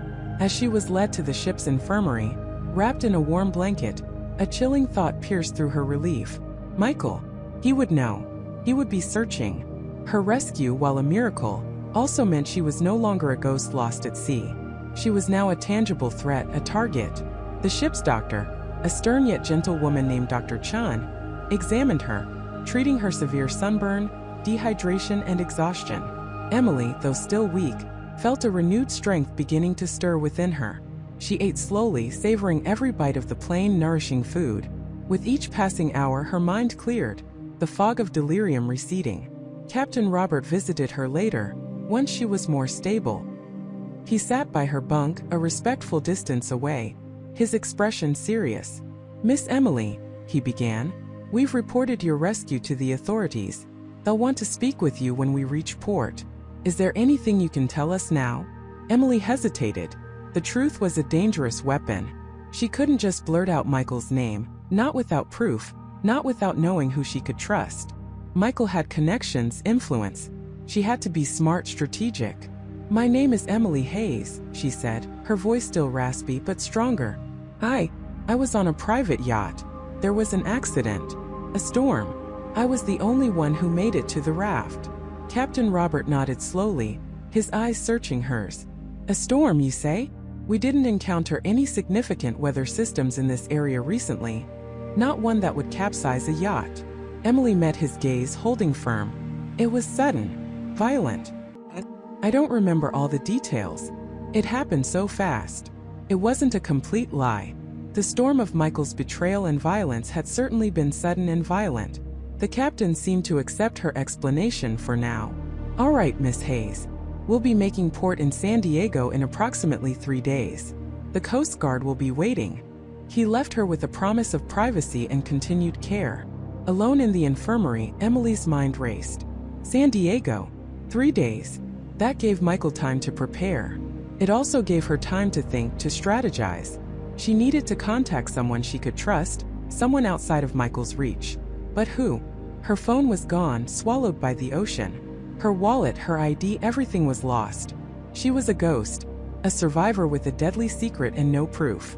She remembered David's encrypted files, the ones he'd hinted at, the ones Michael was so desperate to find. If she could somehow access them, if she could find a way to expose Michael's illegal operations, then she would have the evidence she needed. But how?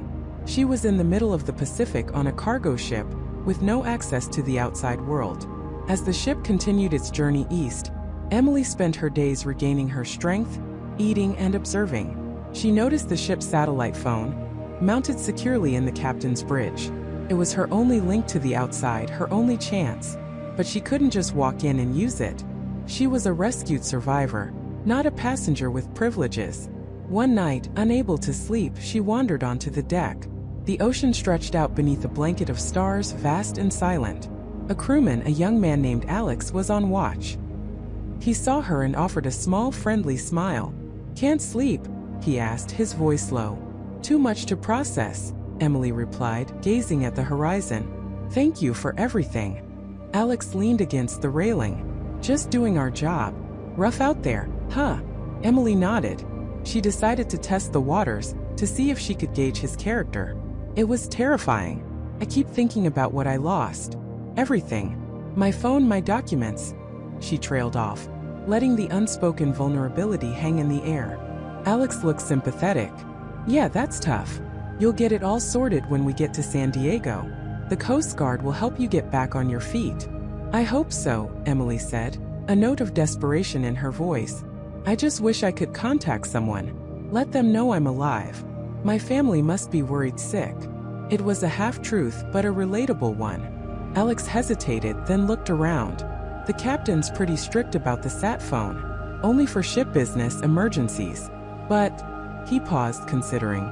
"Look, if you promise to keep it quick, maybe when Captain Robert is off watch, I could help you make a very short call. Just to let someone know you're okay." Emily's heart leaped. "A chance. Alex, that would mean the world to me," she said, her voice filled with a genuine gratitude that wasn't entirely feigned. "Just a quick message to my sister. She's the only one who knows my old contact information for work. It's critical, a matter of life and death, really." She made eye contact, letting him see the urgency in her eyes. the real fear lurking beneath the surface. Alex, a good-hearted soul, seemed to take her at her word. "Okay," he said, a hint of nervousness in his voice. "Tomorrow night, after the captain's dinner, when he usually retires, I'll come find you." A flicker of hope ignited in Emily's chest, stronger than before. This was her chance. Not to contact family, but to reach out to the one person David had trusted implicitly, the person who could help her access those encrypted files. His old colleague, a tech genius named Ben Carter, who worked for a small independent cybersecurity firm David had helped establish years ago. She knew his number by heart, a relic from a time when life was simpler. But what if Michael had already predicted this? What if he was monitoring Ben? The thought sent a fresh wave of dread through her. She had to be careful, cryptic. Her message couldn't directly implicate Michael, but it had to be enough for Ben to understand the gravity of the situation, to start looking for the truth in the digital shadows. She rehearsed the words in her mind, a short, urgent plea that would hopefully bypass Michael's surveillance and reach the right ears. The next day passed in a blur of anticipation and anxiety. Emily ate, rested, and mentally prepared for her call. She knew this was a gamble, a desperate move that could either lead to salvation or plunge her deeper into Michael's deadly game. But she had no other choice. She couldn't arrive in San Diego defenseless, with only her word against Michael's power. She needed proof, and Ben was her only hope of finding it. As the sun set, casting long shadows across the deck, Emily felt a renewed sense of purpose. She was no longer just a survivor adrift. She was a woman on a mission, armed with a deadly secret and a desperate plan to expose it. The Pacific Voyager was carrying her not just to safety, but to the precipice of a confrontation she knew she might not survive. The Pacific Voyager was carrying her not just to safety, but to the precipice of a confrontation she knew she might not survive. Jessica clung to that thought, a fragile anchor in the churning sea of her recovery. The ship's infirmary was sterile, clean, a stark contrast to the salt-crusted chaos of her raft. Dr. Miller, a kind-faced man with weary eyes, and a diligent nurse named Sarah, had tended to her with professionalism and genuine concern. They gave her fluids, warm blankets, and reassurances that felt hollow against the weight of her burden. She was physically weak, her muscles atrophied, her skin sun-kissed and raw, but her mind, sharpened by weeks of solitude and terror, was acutely aware. She had survived, but survival was only the first step. As the painkillers took hold, dulling the aches in her bones, her thoughts drifted back to the Triton, her research vessel, swallowed by the deep. She remembered the frantic alarms, the shuddering groans of buckling metal, the screams of her colleagues, her friends. Dr. Peterson, her mentor, a brilliant man who had dedicated his life to the ocean, had given her a desperate look, a silent plea as the deck tilted beneath them. He had been the last one she saw before the darkness consumed her. The official story, the one Ethereum Solutions would undoubtedly spin, would be a tragic accident. Equipment malfunction. Unforeseen structural failure. But Jessica knew the truth. A truth so monstrous it had driven her to this desperate, solitary mission. Ethereum Solutions, the multi-billion-dollar corporation funding their deep-sea mining project, wasn't just cutting corners. They were actively sabotaging safety protocols, fabricating environmental impact reports, and using untested, volatile technology to extract rare earth minerals from the abyssal plains. Jessica and her team had stumbled upon irrefutable evidence, a pattern of intentional data manipulation, ignored structural integrity warnings, and a highly experimental drilling process that had caused a series of minor, unreported seismic events. The Triton hadn't just sunk, it had been sacrificed, a deliberate act to silence the inconvenient truth her team was about to expose. They were going to blow the whistle. They had compiled a comprehensive report, complete with encrypted logs, video footage, and damning internal communications. And Jessica, amidst the chaos of the Triton's final moments, had managed to retrieve the most crucial piece of that evidence. A small waterproof data chip, no bigger than her thumbnail, containing everything. It was tucked away now, sewn into the lining of the new jacket they had given her. A tiny, almost imperceptible lump of truth against her ribs. This chip was her deadly secret. It was her leverage, her weapon, and her ultimate protection. As long as she had it, she had a chance. The first few days on the Voyager were a blur of recovery. She ate, slept, and allowed herself to be cared for, masking her urgency with the exhaustion of a survivor. But her eyes were always open, observing, assessing. The Pacific Voyager was a large cargo passenger vessel, a sprawling beast of steel and machinery, carrying freight, a handful of high-paying passengers, and a dedicated crew. It was heading for San Francisco, a port city that felt like a distant dream, but also a looming deadline. Then she saw him. It was during her first supervised walk on a quiet deck, accompanied by Nurse Sarah. Jessica, still wobbly, leaned against the railing, breathing in the fresh sea air, when her gaze caught on a man standing by a window in a more exclusive lounge area. He was tall, impeccably dressed, with a stern, angular face she recognized instantly.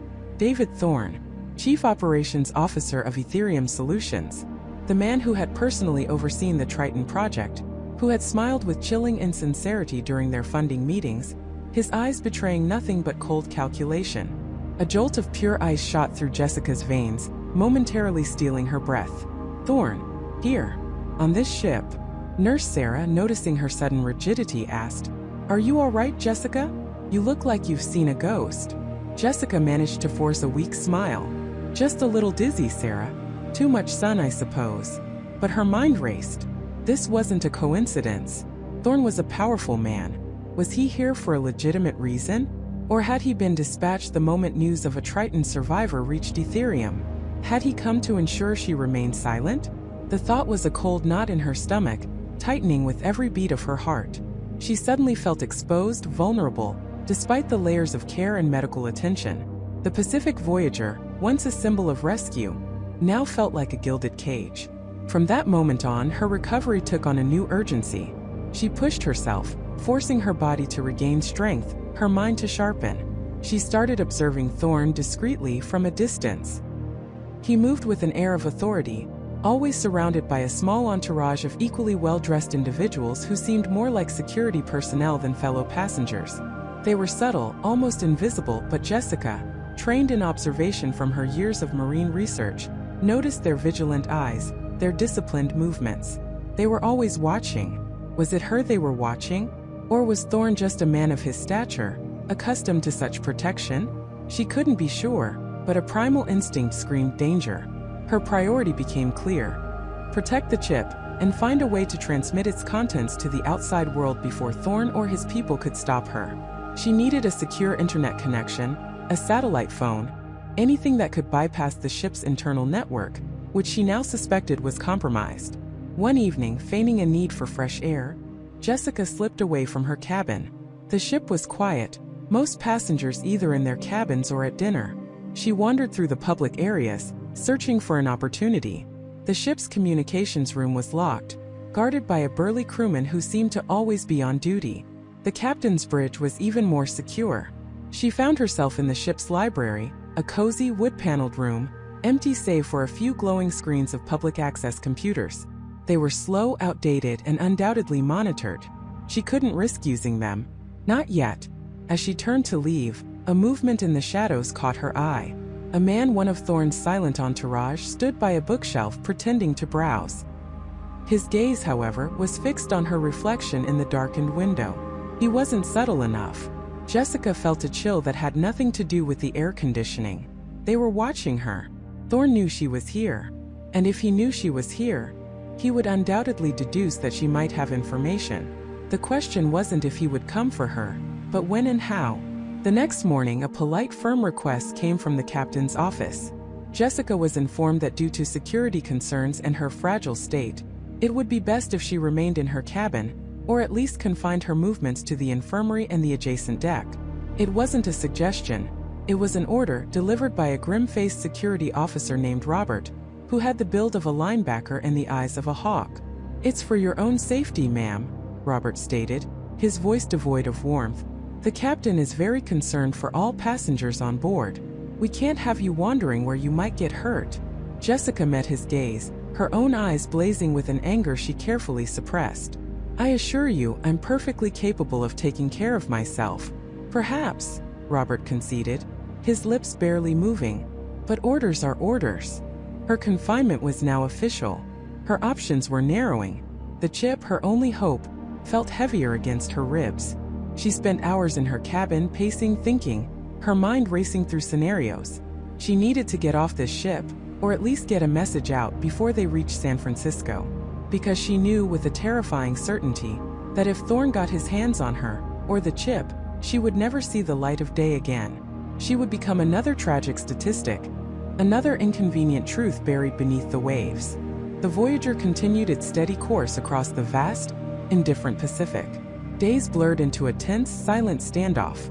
Jessica kept the chip's existence a secret, even from Dr. Miller and Nurse Sarah, who, despite their kindness, were part of the ship's system. She couldn't trust anyone. Not fully. She meticulously planned. She studied the ship's blueprints, discreetly obtained from a discarded crew manifest. She memorized patrol routes, identified blind spots in the surveillance system. She knew she had one chance, one moment to make her move. The chip was encrypted, but she had the key. She needed a device capable of transferring the data, and a way to ensure that data reached the right hands. Her plan, audacious and desperate, began to form in her mind. It involved risk, betrayal, and a leap of faith into the unknown. She knew Thorn was getting impatient. She could feel his presence like a physical weight on the ship. The subtle threats escalated. A misplaced item in her cabin, a strange noise outside her door late at night, the way Robert, her assigned guard, would sometimes linger, his eyes too sharp, too observant. One afternoon, she found a small, unmarked envelope slipped under her cabin door. Inside, there was a single photograph. It was a picture of her parents sitting on their porch back home, smiling. It wasn't a picture she had on her. It was recent, and on the back, scrawled in neat, chilling script, were two words: "Think carefully." A cold dread seeped into her bones, colder than any ocean current. This wasn't just about her anymore. This was about her family. Thorn wasn't just trying to silence her. He was threatening everything she held dear. The game had changed. The stakes were no longer just her life, but the lives of those she loved. The confrontation she had anticipated was no longer a possibility. It was an inevitability. And she knew with absolute certainty that she couldn't afford to lose. The truth encapsulated in that tiny chip had to get out, no matter the cost. She would fight, not just for herself, but for Dr. Peterson, for her team, for the ocean they had died trying to protect, and for her family. The Pacific Voyager was nearing the California coast. Time was running out. Jessica stared at the small, almost invisible lump in the lining of her jacket, a flicker of fierce determination in her eyes. She was no longer just a survivor adrift. She was a woman on a mission, armed with a deadly secret and a desperate plan to expose it. The Pacific Voyager was carrying her not just to safety, but to the precipice of a confrontation she knew she might not survive. The hum of the Pacific Voyager's engines was a lullaby, a stark contrast to the ocean's brutal roar she had endured for weeks. But for Jessica, the calm was deceptive. It was merely the eye of a storm, and the real tempest was yet to break. She lay in her cabin, the ship's doctor, Dr. Evans, having declared her remarkably resilient, though still weak. Her body ached, but her mind was sharper than ever, meticulously replaying every detail of the nightmare, every piece of the puzzle she carried within her. The sea serpent hadn't simply sunk. It had been destroyed from within, a catastrophic implosion brought on by reckless greed. Jessica, a marine biologist on board, had stumbled upon the truth months before the disaster. Her company, Oceana Solutions, a subsidiary of the monolithic Ethel Corp., wasn't just exploring the deep sea. They were illegally extracting a rare, highly unstable element from the Mariana Trench. They'd codenamed it Abyssium. Abyssium wasn't just toxic. Its potential energy yield was astronomical, making it a coveted prize. But the extraction process was volatile, dangerously so. Jessica had discovered that the research team, under immense pressure from Ethel Corp., had cut corners, ignoring safety protocols, pushing the limits of their subaquatic mining equipment. They were attempting to refine Abyssium on site, deep beneath the waves, a process never before attempted, a process that had led to the sea serpent's demise. The entire vessel had ruptured, not from external pressure, but from an internal, uncontrolled reaction, a cataclysmic meltdown of Abyssium in the ship's experimental processing core. Jessica had been on a research dive kilometers away when it happened. She'd witnessed the implosion on remote sensors, a flash of impossible light in the crushing darkness, followed by the deafening silence of a broken signal. When she'd returned to the surface in her personal submersible, the sea serpent was gone, leaving only debris and the chilling realization of what had occurred. Before the disaster, she had meticulously documented everything. The illegal mining permits, the falsified safety reports, the internal memos pushing for accelerated refinement, even the precise chemical composition and the terrifying instability of raw abyssium. It was all stored on a small, waterproof, encrypted data stick, concealed in a hidden compartment of her dive suit, a compartment designed for emergency samples. She had transferred it just days before, a desperate act of rebellion against a company she knew was playing with fire.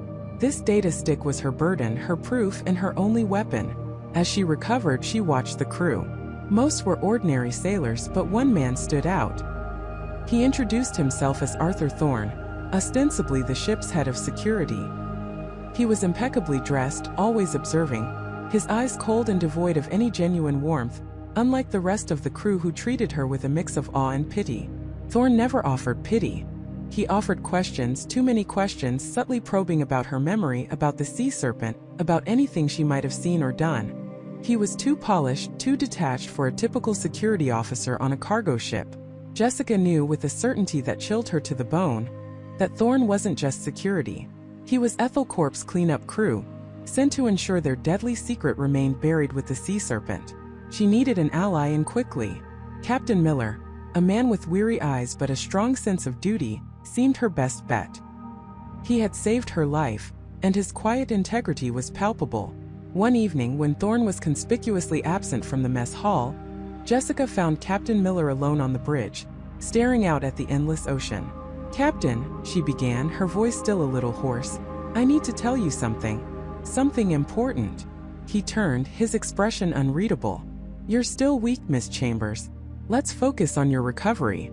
"This can't wait," she insisted, taking a deep breath. The sea serpent didn't sink because of an accident. It was a cover-up, a catastrophic failure of corporate negligence and greed. Miller's eyes narrowed slightly. "A cover-up? That's a serious accusation." "I have proof," Jessica stated, her voice firm despite the tremor in her hands. Ethel Corp was mining something called abyssium. It's incredibly valuable, but also incredibly unstable. They pushed the limits, Captain. They caused the sea serpent to implode. Miller remained silent for a long moment, the only sound the rhythmic thrum of the engines. "And what does this have to do with me, Miss Chambers?" "This ship, the Pacific Voyager," Jessica continued, "is owned by a subsidiary of Ethel Corporation, and I believe Mr. Thorne is here to ensure I don't reach port with my story, or my evidence." A flicker of understanding, then grim determination, crossed Miller's face. He looked out at the ocean again, his gaze distant. "Ethel Corp has a long reach. They own a lot of things, but they don't own my ship, not truly. I'm responsible for everyone on board." He met her gaze. "What kind of proof are we talking about?" Jessica hesitated, then made her choice. "Digital logs, internal communications, even data on abyssium's properties. Everything. I have it on an encrypted drive." Miller nodded slowly. "All right. We'll need a plan. Something that ensures your safety and gets this information out. But we must be careful. Thorne isn't alone. I've noticed a few other new crew members since we picked you up." The following days were a tense dance. Jessica, with Miller's subtle protection, began to move with a renewed sense of purpose. Thorne, sensing her renewed strength and perhaps Miller's quiet vigilance, grew bolder. He tried to corner her in the ship's infirmary, claiming he needed to conduct a final psychological evaluation before they made port. But Miller, alerted by a prearranged signal from Jessica, arrived just in time, dismissing Thorne with a curt order about preparing for docking procedures. The Pacific Voyager was nearing its destination, a major port in Southern California. Time was running out. Jessica knew Thorne would make his definitive move before they reached crowded shores where his actions would be harder to conceal. "We need to get this out before we dock," Jessica told Miller, her voice hushed, as they met in the engine room, the roar of machinery masking their conversation. "Once we're in port, they can isolate me, disappear me. I need to make a public statement, transmit the data." Miller considered. "The ship's satellite communications are secure, but they're also monitored by Ethel Corp's network, as they provide the service. We can't just send it from the bridge. It would be intercepted." "Is there another way?" she pressed. "A broadcast, something to the other ships, to anyone?" Miller's eyes lit up. "The emergency beacon system. It's designed for distress calls, but it can transmit data packets on an open frequency to any receiving station within range. It's unencrypted, but it's also high-powered and designed to cut through interference. It's located in the main comms array, just above the bridge. "That's it," Jessica breathed. "That's how we do it." Their plan was simple, risky, and dependent on perfect timing. As the Pacific Voyager was within sight of the coastline, preparing for its final approach, Captain Miller initiated a routine system check that would briefly divert security attention.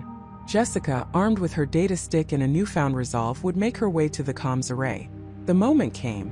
The ship was abuzz with activity, the distant lights of the city twinkling on the horizon. Miller's voice boomed over the intercom, announcing the system check, directing crew to various stations. Thorne, however, was not easily fooled.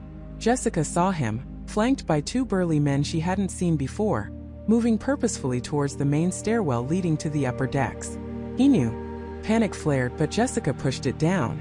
She had to be faster. She ducked through a service corridor, her heart pounding, her legs burning with an adrenaline-fueled strength she hadn't known she possessed.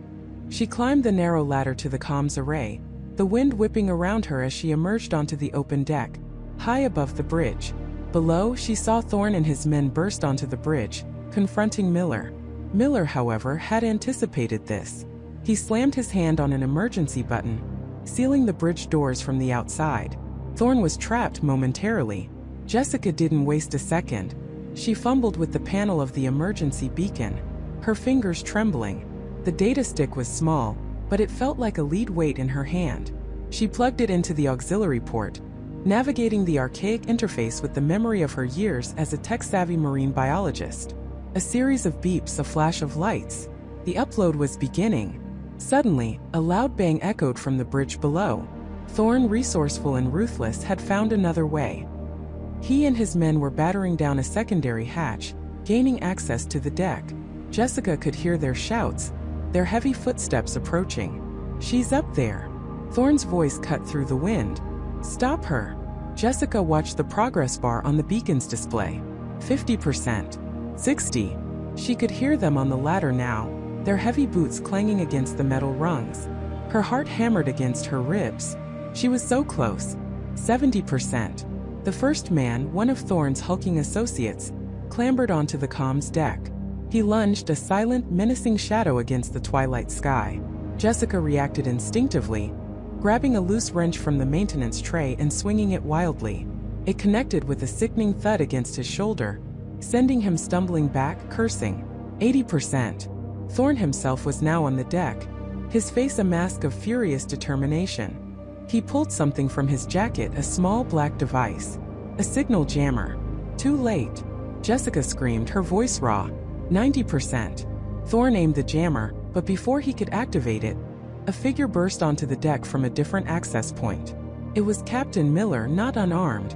He held a flare gun, its bright orange barrel an improbable weapon in the fading light. "Stand down, Thorne," Miller bellowed, his voice carrying over the wind. "This is my ship." Thorne hesitated, momentarily distracted. That was all Jessica needed. 100%. A chime echoed from the beacon's panel, signaling the successful transmission. The data was out, to any and every listening station, to satellites, to the world. The truth about Abyssium, about Ethel Corp, about the sea serpent's demise, was no longer a secret. Thorne snarled, abandoning the jammer and lunging for Jessica. But Miller fired the flare gun, not at Thorne, but into the sky, a brilliant, arcing streak of crimson light that illuminated the entire deck, drawing the attention of every ship and every eye on the approaching coastline. The sudden flash momentarily blinded Thorne, and in that instant the ship's crew, alerted by the emergency flare and the commotion, swarmed onto the deck. Thorne and his men were quickly overwhelmed and apprehended, their mission a spectacular failure. As the Pacific Voyager finally docked, its horn blaring a triumphant salute, the port was a hive of activity. News crews, alerted by the emergency beacon's unscheduled transmission, were already gathering. Police, Coast Guard, and even federal agents swarmed the gangplank. Jessica, though exhausted, stood tall, the small data stick still clutched in her hand. She was no longer just a survivor, no longer just a witness. She was the harbinger of truth, a woman who had faced death and returned to expose a deadly secret that threatened to unravel a global corporation. The fight was far from over. Ethelcorp would retaliate, their resources vast, their influence immense. But Jessica had struck the first blow. She had brought the darkness of the deep sea into the harsh light of day. The world would now know the name Abyssium, and the deadly secret it held. Her journey had ended, but a new, even more dangerous one had just begun. The Pacific had given her life, and now she would use that life to demand justice.